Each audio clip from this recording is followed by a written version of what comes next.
Сәлеметсіздер ме, құрметті білім алушылар. Бүгінгі біздің зертханалық сабағымыздың тақырыбы антипирин мен амидопириннің азотты қышқылмен реакциясы, қауіпсіздік және фармацевтикалық қалдықтарды залалсыздандыру. Және де бүгінгі біздің тақырыбымыз бір гетероатом бар 5 мүшелі гетероциклді қосылыстар және 2 гетероатом бар 5 мүшелі гетероциклді қосылыстар.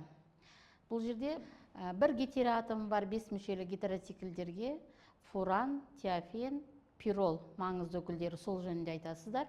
Ал 2 гетероатом бар 5 мүшелі қосылыстар, бұл жерде бір гетероциклді қосылыстарда құрамында бір сағаш тобын азотпен алмастырғанда, сонда 2 гетероатом бар 5 мүшелі гетероциклдер болады. Сол жөнінде айтасыздар. Бұл жерде маңызды өкілдері пиразол, имидазол және тиазол. Сол бойынша бүгінгі сабақ айтамыз. Бір гетероатомы бар 5 мүшелі гетероциклдердің өкілдері фуран, пирол және де тиофен. Ең бірінші фураннан бастайық. Фуранның молекулалық формуласы С4H4O. Оның радикалы бар. Бізде радикалын фурил деп атайды. Оның формуласы С4H3 және де O деп белгіленеді. Оның формуласын осылай жазсақ болады.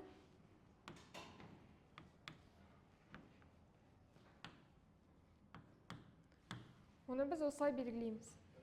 Фуран 32 градуста қайнайтын хлороформның иісі бар, түссіз сұйықтық, ол судан нашар ериді. Ең бірінші бізде фуранды пиросиликат қышқылын құрғақ айдау арқылы аламыз.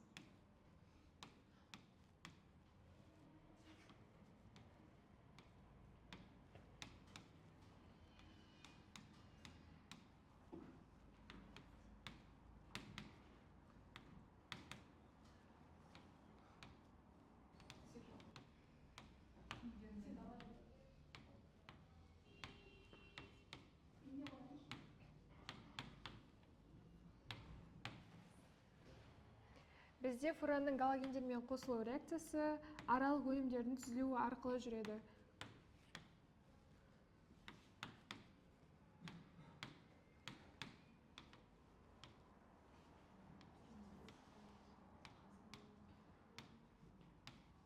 Бұл жерде екі жерде бром түзіледі. Одан кейін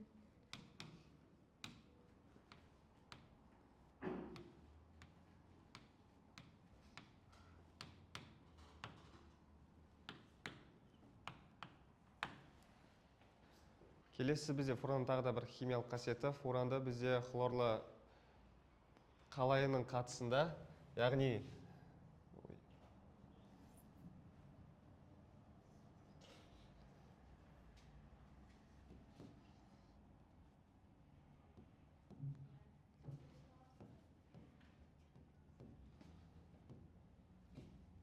әрекеттестіргенде бізде 2 ацетил фуран түзіледі.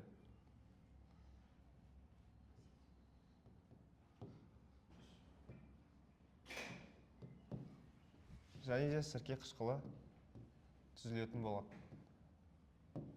Келесі бізде фуранның тағы да бір химиялық қасиеті. Фуранның бізде ароматтық қасиеті төмен болғандықтан пиролға қарағанда бізде қосылу реакциясына жеңіл түседі. Яғни бізде никель қатысында гидрлеген кезде бізде тетрагидрофуранның түзілуін көре аламыз. Енді реакцияға келетін болсақ,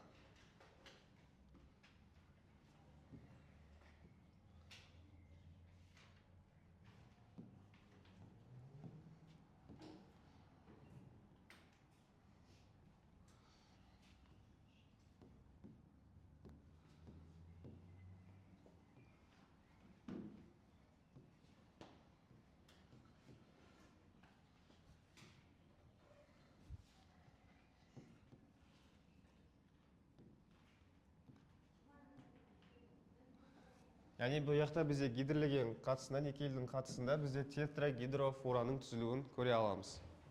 Енді фурфуролға келетін болса, ол бізде альдегид топшасы бар фуранның туындысы болып табылады. Ол бізде 162 градуста қайнайтын, есіне келетін болсақ, енді піскен нанға ұқсайтын болып келеді. Енді олардың қолдануына келетін болсақ, олар бізде көбінесе ауылдық өнеркәсіпте қолданылады. Шемішке өнеркәсібінде, жүгері өнеркәсібінде сол фунфуролды көруімізге болады. Енді оның химиялық қасиетіне келетін болсақ, альдегид топшасы болғандықтан ароматты альдегидтердің химиялық қасиетін қайталайды.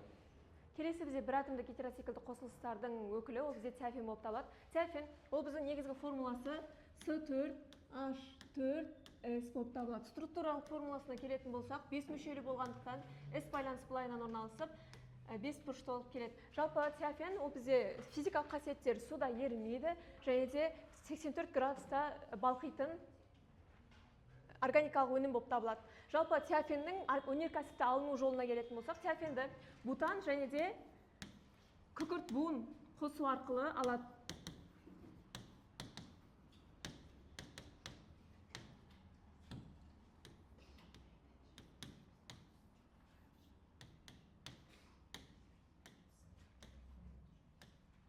Нәтижесінде бізде тиофен және де су бөлініп шығатын болады. Сутек газы бөлініп шығатын болады. Келесі ол бізде тиофеннің химиялық қасиеттеріне тоқтала кететін болсақ, тиофен ол бізде бензолға, фуранға және де пиролға қарағанда ароматты қасиеті жоғары және жақсы көрсетеді. Соған байланысты электрофильді орын басу қасиеттеріне де ие болып келеді. Мысалы, нитрлеу және де күкірт қышқылын қосу арқылы бізде әртүрлі тиофеннің өнімдерін алуға болады. Мысалы, тиофенді нитрлеген кезде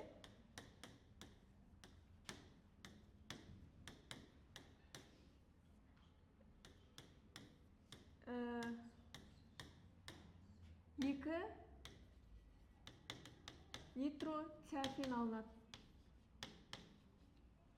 Тура солай бізде күкірт қышқылын қосатын болсақ,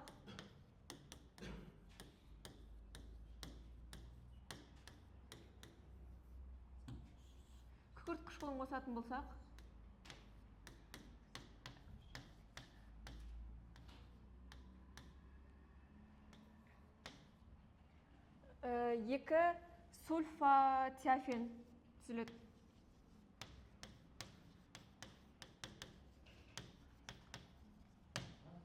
Бұлар бізде тиофеннің химиялық қасиеттері.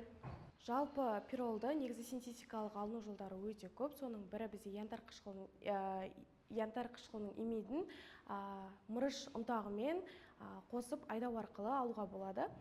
Бірінші көрсетіп отыратын болсақ, 5 мүшелі янтар қышқылын салатын боламыз.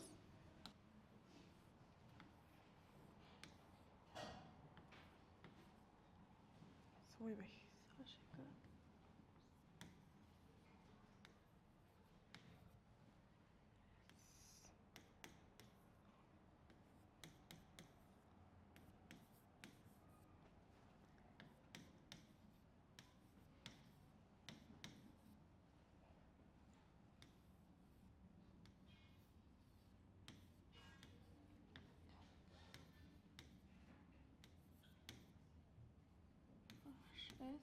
N, H және CH. Жалпы бізде бұл реакция құрылысын, осы біздің пиролдың құрылысын дәлелдейтін реакция болып табылады. Жалпы бізде бұл құрылысына келетін болсақ, бізде екінші аминдердегі NH тобы бар болғандықтан бізде негізі қасиеті жоғары болып табылмайды. Яғни NH тобы бар болғанымен де негізі қасиеті әлсіз. Сондықтан да жаңағыдай әлсіз қышқылдармен реакцияға түскен кезде пиролдар былай айтқанда тұрақты тұздар түзбейді. Жалпы бізде пиролдың өзіне келетін болсақ, 130 градуста балқитын тұтылу қатысында жаңағыдай қоңырқай тартылып сұйық болып келетін түссіз сұйықтық болып табылады. Жалпы оның 5 қасиетіне келетін болсақ, ең бірінші бізде галогендердің әсерінен пирол молекуласына сутек атомдары жеңіл алмасады. Мысалы, қазір қарастырамыз. Бірінші хлор 2 мен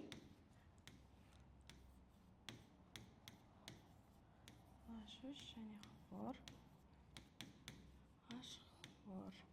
Ал екінші жағдайда бізде кәдімгі жағдайда пирол сульфирлеу, нитрлеу реакцияларына түспейді. Күкірт немесе азот қышқылының жаңағыдай әсерінен пирол бұзылады. Мына жерде қарастырсақ.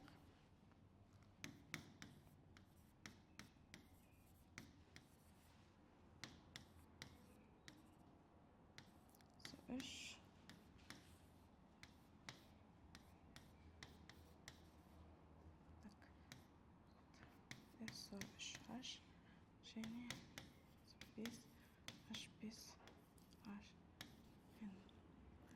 Ал келесі жалпы бізде үшіншісіне тоқталатын болсақ, ацилдеуші заттардың тікелей әрекетінен пиролды ацилдеуге болады. Жалпы біз бұл жерде тоже пиролды аламыз. И SH3SO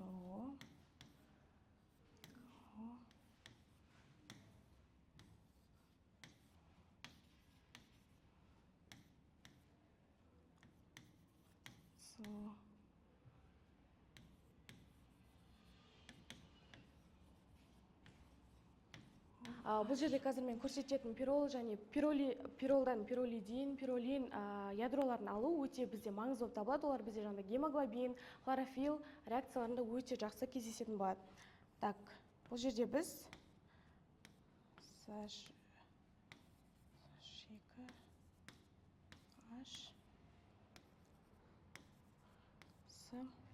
оны бізде сутекпен тотықсыздандыру арқылы пирол аламыз.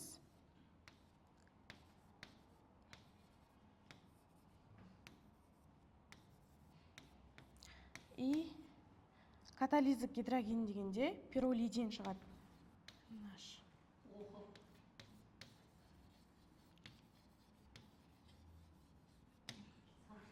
Бір қатар маңызды қосылыстардың ішінде кездесетін пирол ядросы бізде бензол және пирол ядроларынан тұратын маңызды конденсацияланған тұрақты система болып табылады. Ондай система бізде индол немесе бензопирол деп аталады. Оның бізде формуласы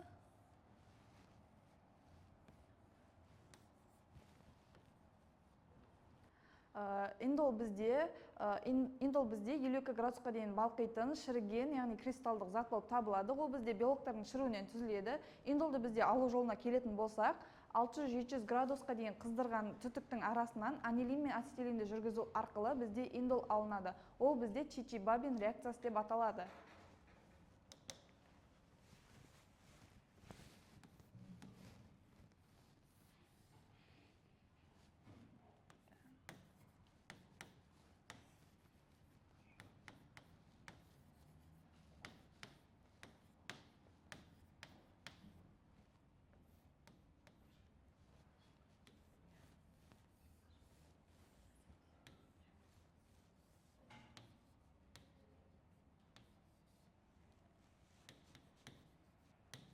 Бұл жерде бізде анилин мен ацетилин жүргізу барысында осы индол алынатын болады. Келесі бізде индолдың қасиеттеріне келетін болсақ, ол пиролға ұқсас, яғни оның тотықтыру барысында ауада қоңырғай түске енеді және қышқылдардың әсерінен смолаланады.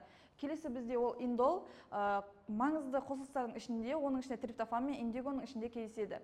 Триптофан дегеніміз белоктардың гидролиздену нәтижесінде түзілетін гидроциклді амин қышқылдардың бірі болып табылады. Ол бізде адамдарда қоректік зат ретінде керек. Ол бізде бактерияның барысында триптофан бізде триптоаминге айналып, одан арқараты тотықтыру барысында индол есірке қышқылына айналады да, одан арқараты өзгеріске ұшырап, скатол және ең соңында индол алынатын болады.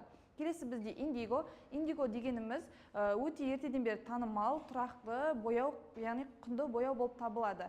Кейбір өсімдіктерде гликозид түрінде кездесетін индолдың гидроксил қосылысы индоксилді тотықтыру барысында осы индиго алынатын болады. Бұл жерде бізде гликозид гидролизденіп, индоксил түзіліп, индоксилдің 2 молекуласы тотығу барысында көк индиго алынатын болады.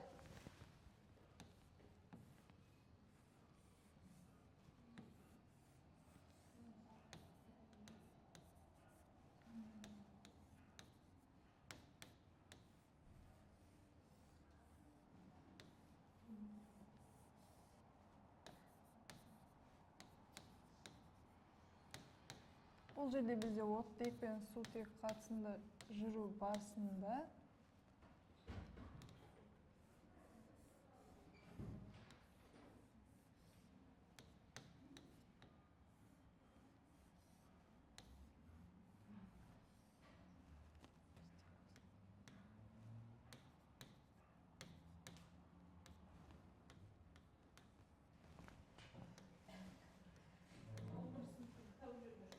Осы жерде бізде индигоның көк индиго бөлінетін болады. Жалпы бізде индигоны қазіргі кезде синтетикалық жолмен алады. Ол жерде бізде антранил қышқылынан индоксилді тотықтыру арқылы болады.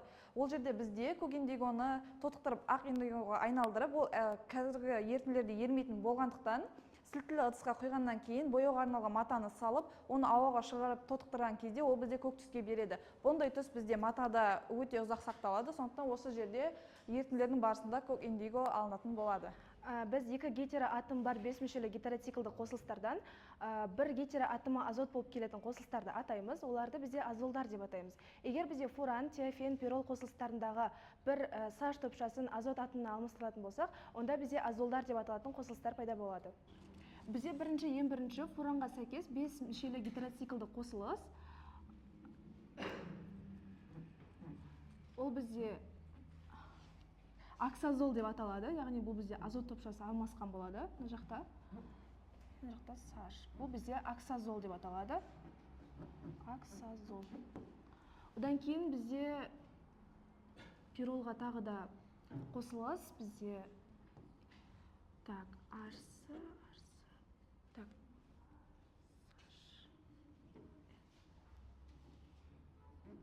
Бұл бізде изоксизадол деп аталады. Изоксизадол.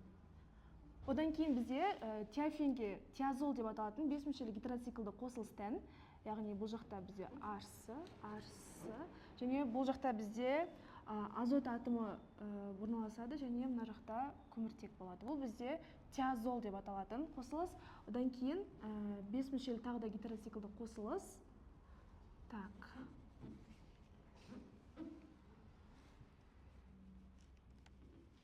Бұл бізде изотиазол деп аталатын 5 мүшелі гетероциклді қосылыс. Изотиазол. Келесі бізде пирозол. Пирозолдың сақинасындағы атомдар келесі имин топшасындағы азоты бар атомға дейін нөмірленеді. Оның құрылысын сызып көрсететін болсам, яғни ол бізде сақинада мына жерде NH болады. Келесі азот дегеніміз осы, яғни нөмірленеді 1, 2, 3, 4, 5, және осы жерде қос байланысы болады. Жалпы бізде пирозол бізде табиғатта алынатын қосылыс болып табылады. Оның синтетикалық екі алыну жолы болады. Оның біріншісі диазометаннан алуымызға болады. Яғни диазометанға ацетиленді қосу арқылы пирозолды аламыз. Келесі алыну жолы пирозолдың туындыларын алу. Бұл жерде дикетонға гидрезинмен әрекеттестіру арқылы алуымызға болады. Соның ішінде ацетонды әрекеттестіреміз. Формуласын жазып көрсететін болсам, яғни бұл бізде екінші алыну жолы. Бұл жерде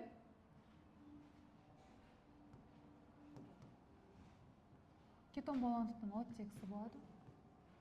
CH2.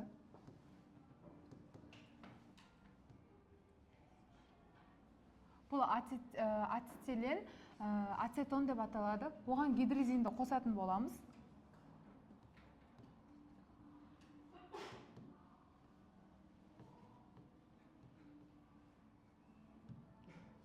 Сол кезде бізде 3,5 диметил пирозол түзілетін болады.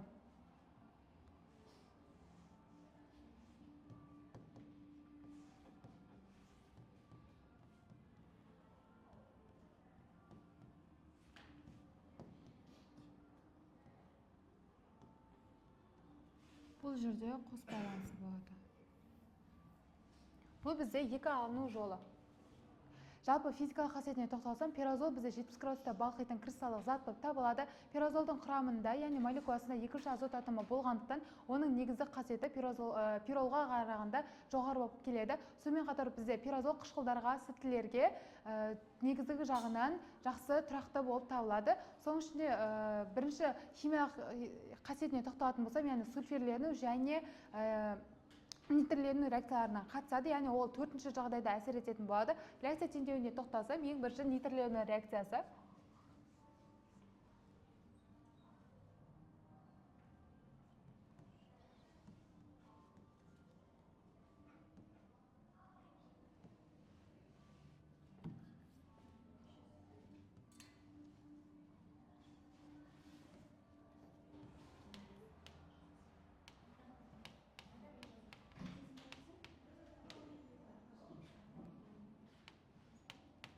бұл жерде көміртекке бізде 4-ші жағдай болғандықтан NO2 әрекеттесетін болады. Сонымен қатар бізде су шығады. Бұл бізде нитролену реакциясы болып табылады.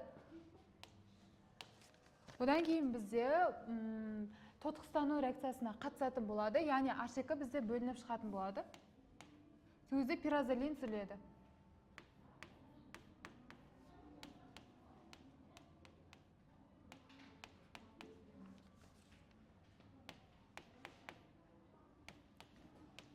Бұл жерде H2. Қос байланыстарын ұмытпаймыз.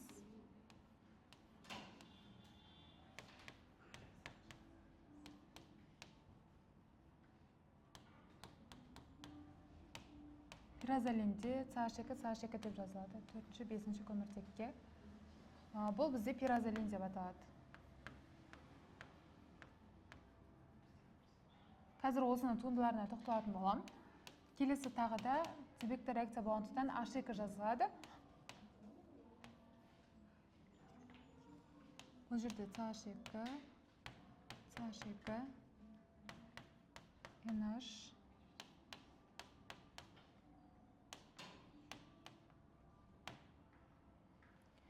Бұл бізде пиразолидин деп аталады. Және бұл жерде қос байланыстары бар. Жаңа айтып өткендей, пиразолиннің маңызды туындыларының бірі пиразолон деп аталады. Яғни ол бізде кетон топшасы орналасатын болады. Ішінде, яғни бұл жерде бізде амидоперин мен антиперин түзіледі. Антиперин дегеніміз суда және спиртте жақсы еритін кристалдық зат болса, ал амидоперин бізде ақ түсті кристалдық зат. Оны көбінесе медицинада дене қызуын басу үшін қолданылатын болады. Келесі бізде пиразолдың изомері имидазол. Ол негізінен глиоксилден, аммиактан және формальдегидтің қосылысынан тұрады.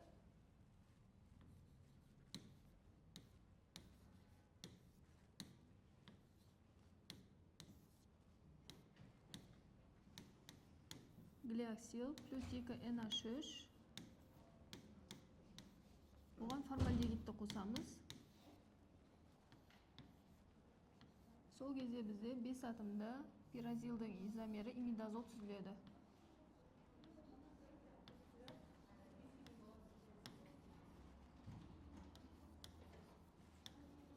Және 3 атомда су.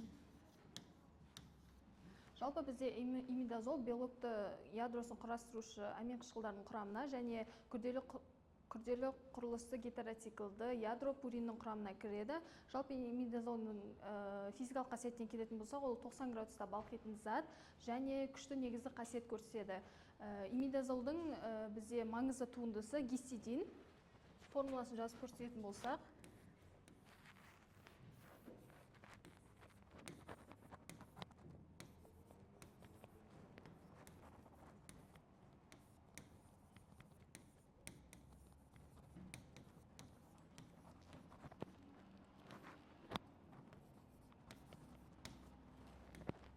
бұл бізде осы имидазолдың маңызды туындысы гистидин немесе бета имидазол альфа аланин деп аталады. Одан кейін осы келесі тағы да бір гистидинді декарбоксилдеу кезінде бізде екінші бір туындысы гистамин алынатын болады. Оның формуласын жазатын болсақ, гистаминнің формуласы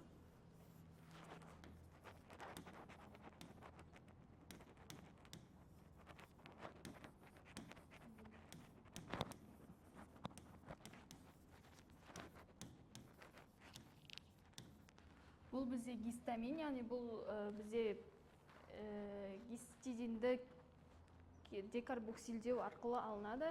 Келесі бізде тиазолдар. Жалпы тиазолдар ядросы бізде бағалы дәрілік препараттар құрамына кіреді. Жалпы бізде тиазолдарды толық кетірілген кезде бізде тиазолидин, пенициллин қосылысы түзіледі.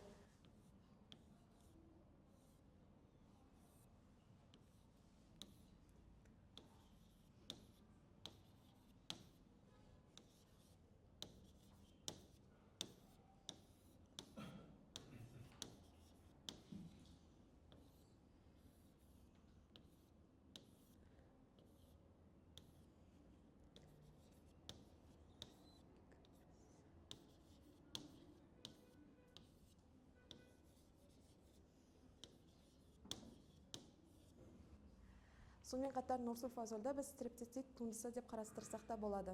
бір гетероатомы бар 5 мүшелі гетероциклді қосылыстар бойынша есептерді шығарамыз. Қайсымыз шығарамыз бірінші есепке? 24-те 6-шы есеп. Бұл жерде біз фурфуролды тотығу және тотықсыздану реакцияларына түсіретін боламыз. Алдымен бізде фурфуролдың формуласын салып алайық. Фурфурол. Жалпы фурфуролдың құрамында бізде карбонил топшасы болады. Ең алдымен біз бұны тотығу реакциясына түсіреміз. Тотығу реакциясы бізде көбінесе Толенц реактиві немесе калий перманганат қатысында жүзеге асады. Мынау біздегі фурфурол. Фурфуролды біз тотықтырған кезде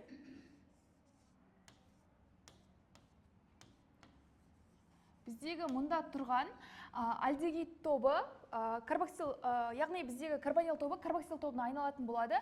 Мынау біздегі фурой қышқылы немесе пиросилекей қышқылы деп аталады. Мынау біздегі тотығу реакциясы, біріншісі. Тотығу реакциясы. Екінші біз оның тотықсыздану реакциясын қарастыратын болсақ, екіншісі бізде тотықсыздану реакциясы. Тотықсыздану.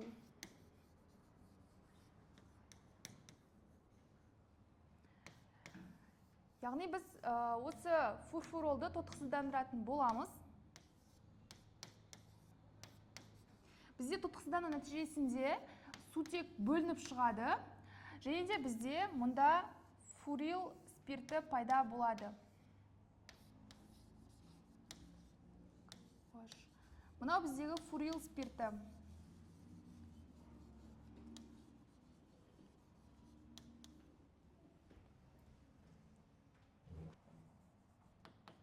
Бізде келесі 24-те 7-ші есеп. Мұнда бізде ең біріншісінде біз индолдан,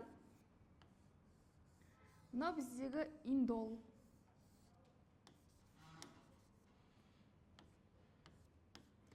Осы индолдан біз индоксил алуымыз керек.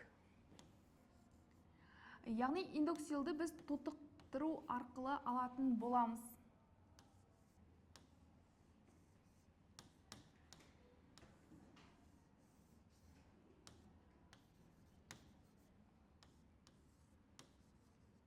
Мынау біздегі индоксил.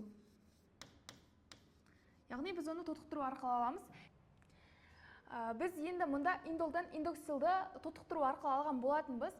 Келесі жұмыста бізде осы индоксилдің татомерлік формасын қарастыратын боламыз. Мұнда бізде индоксилдің энолдық формасы берілген. Яғни ол бізде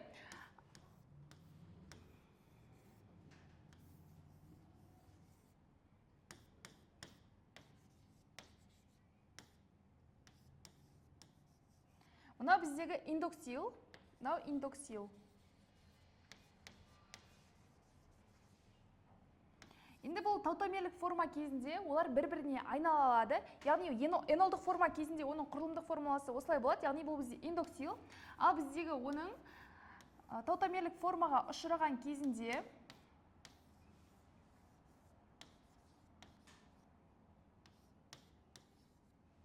бізде осылай өзгереді. Яғни мынау біздегі кетондық формасы. Бұның атауы бізде индоксинон. Индоксинон. Екі гетероатомы бар 5 мүшелі гетероциклді қосылыстар бойынша қайсымыз шығамыз есепке? Енді бізде 24-те 8-ші есеп. Бұл есеп бойынша біз жалпы индоксилден көк түсті бояу индигоны алатын боламыз. Индоксилдің жалпы формуласы.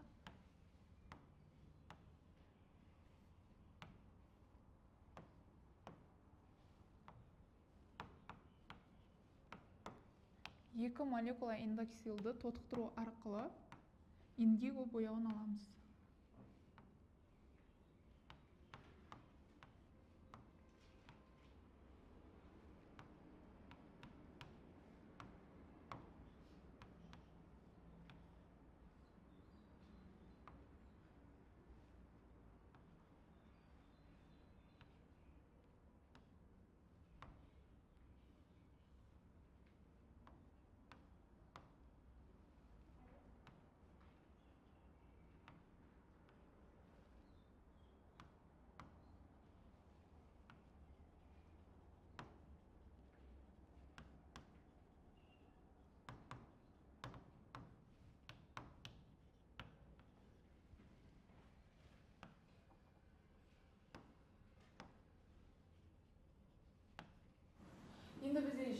24,9 есеп.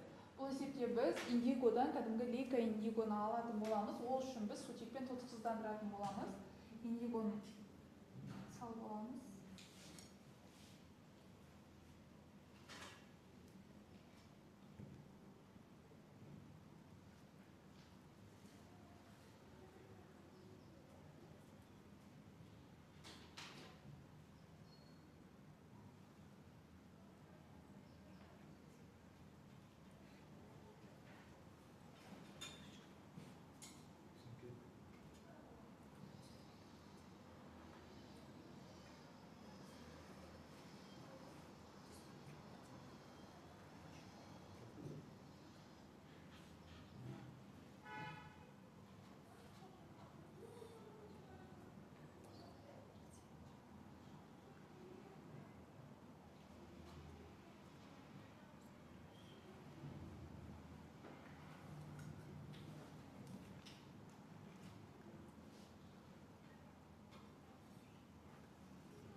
Жиырма төрт те сегізінші есепте біз индоксилді тотықтыра отырып көк түсті индиго бояуын алған болса, енді келесі есепте 24/9-да индигоны сутекпен тотықсыздандыра отырып лейка индигоны алған болатынбыз. Ал енді керісінше осы 24/9 есептің екінші есебінде тапсырмасында осы лейка индигодан қайтадан индигоны алу керек. Ол үшін лейка индигоға біз оттекті қосып тотықтырып қайтадан индигоны алсақ болады. Оның жалпы реакциясы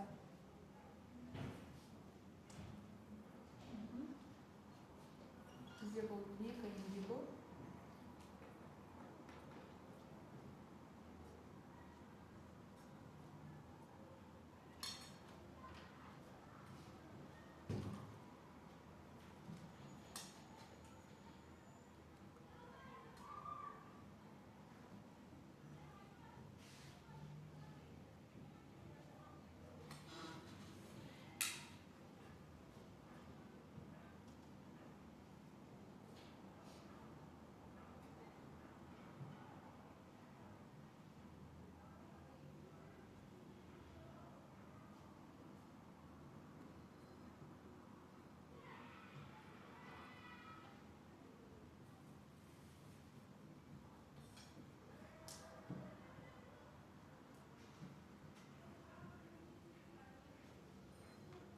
Және бізде бір молекула су бөліп шығатын болады.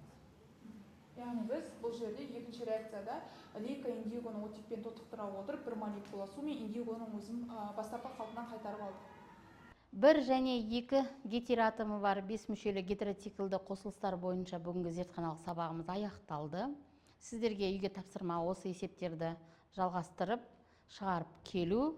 Және де бүгін біз осы 5 мүшелі гетероциклді қосылыстар бойынша олардың маңызды өкілдерімен таныстық және алыну жолдарының химиялық қасиеттері бойынша қарастырдық. Осымен сабағымыз аяқталды. Қош, сау болыңыздар.